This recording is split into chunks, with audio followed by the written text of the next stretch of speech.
Okay, the A to A ratio is the little a to the big A.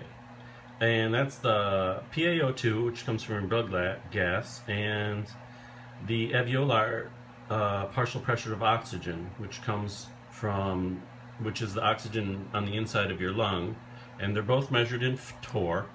So what they show is basically, when you compare these two numbers, how much oxygen that's in the lung is getting across the alveolar membrane.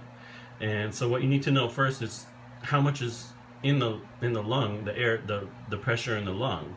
So that's from this equation here. So basically you can just kind of look at the equation. The factors are the barometric pressure of the air minus the pressure of the water vapor, okay, 47. FiO2, you know, minus the CO2 pressure, which is here. In this case, we're going to be using 40 for, and then you multiply that by a factor of 1.25.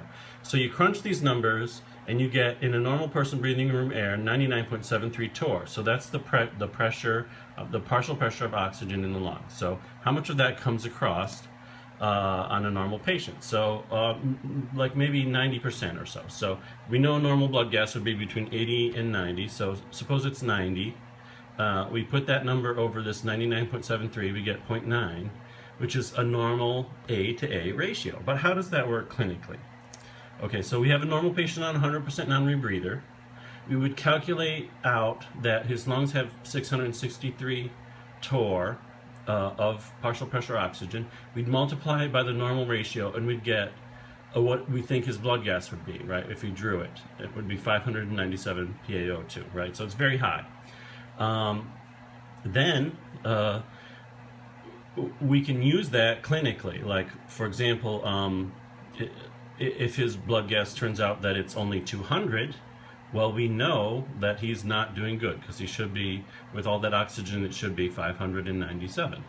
And we can actually figure out what his ratio is if we took the 200 and we put it over 666. Oh, maybe it would be 0.3, so that's a low ratio. But the important thing is that you can use a rule of thumb with your FiO2s to calculate your projected PaO2s.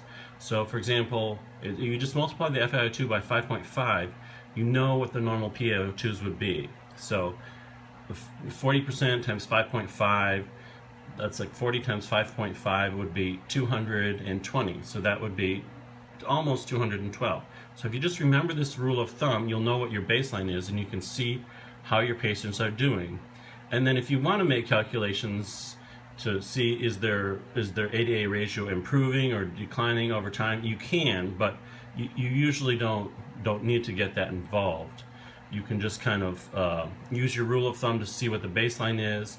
You can kind of see what the patient was before, you know, and so forth. So that's the A to A ratio. Thanks, bye-bye.